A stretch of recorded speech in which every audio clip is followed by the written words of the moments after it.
Bloomberg Audio Studios. Podcasts, radio, news. Also joining us now on set is Lynn Martin. Of course, she is the NYSE Group President. The New York Stock Exchange, you are so connected to the broader corporate community. What was this morning like waking up? I mean, frankly, you had news, will he, won't he? Yeah. A lot of uncertainty up till this moment. What is everyone saying? Yeah, I mean, we were watching it closely yesterday as you saw the market sell off, particularly in the afternoon as it appeared that tariffs were going to be imposed. But you never know until something is implemented if the rumors are true or if he would carry that out. I think it comes down to looking at the overall state of our U.S. economy. And if you think of the president's core three objectives, they're border security, resolving geopolitical conflicts, and the state of the U.S. economy. And I think what you're starting to see is the confluence of those three objectives start to come about in markets. Is that going to result in slower growth? I mean, we've been talking for weeks about part of the plan to get inflation down is lowering aggregate demand, right? You drive the economy into a recession, then you won't have a price problem. It does look like the market is worried about a growth scare. Well, I think if you look at the key indicators, so first, if you take two steps back, no one should panic. There is volatility in markets. Markets go up and markets go down.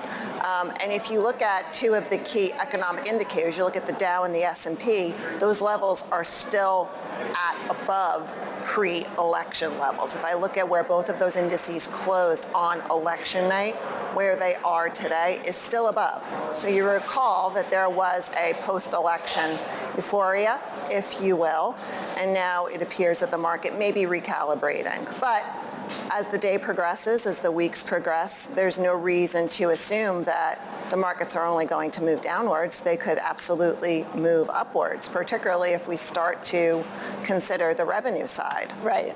We should point out that the levels we saw on the close of November 5th, 5782 on the S&P 500. Yep. So we're still above 5,800 to your point. And the NASDAQ closed at 20,227. So we're still above that as well. Well, to put that in percentage terms, the S&P 500, it's still higher by about 1.6% on a total return basis since Election Day. But we know that it's come down mightily. There's a lot of volatility in this market as we really center our focus on tariffs. That is the topic for investors right now, and we were expecting to see a more robust IPO landscape, sort of marrying together the M&A landscape and the IPO landscape, but we haven't quite seen that yet, Lynn. And I'm wondering, what the trickle-down effect from tariffs, the volatility in the markets to your IPO business looks like. So I think it's important to consider that during this time of year, many pre-public companies, many private companies, their financials go stale. So they're in the process of restating their financials.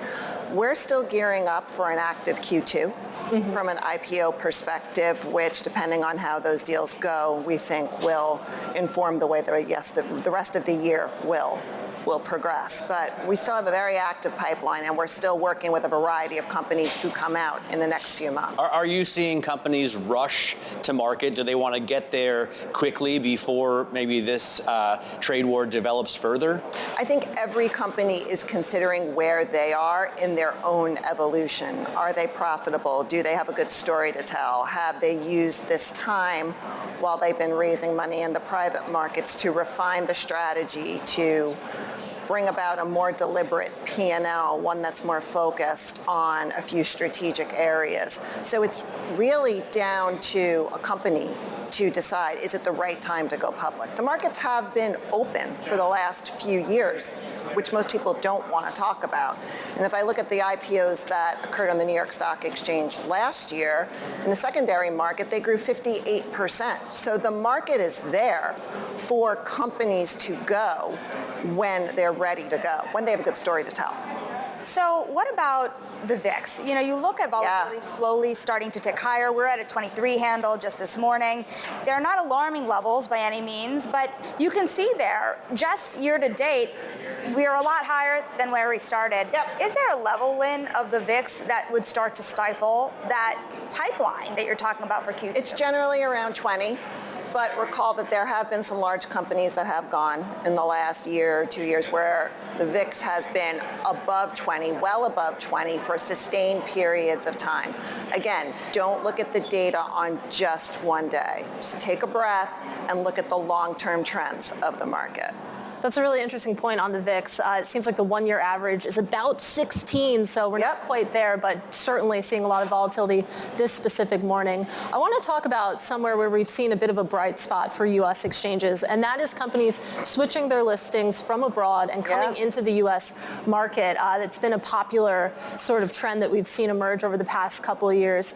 Talk to us about what you see in that sort of pipeline, if you want to call it that. Yeah, I mean, I think what has shown over the last couple of years is the breadth, depth, liquidity of the U.S. markets. The U.S. markets are the envy of the world, and over the last few years, they've really shown why, given the growth in the U.S. markets. We've welcomed a variety of companies who have transferred their listings out of domestic markets in Europe and the U.K., specifically Flutter, CRH, and they've seen a notable appreciation in their valuations. Absolutely, yeah. A better liquidity, higher multiples you can command over in the U.S. seems like a good deal. Lynn, we have to leave it there. It's so great to kick off our Invest with you. That is Lynn Martin. Thanks for having me. She is the president of the NYSE Group.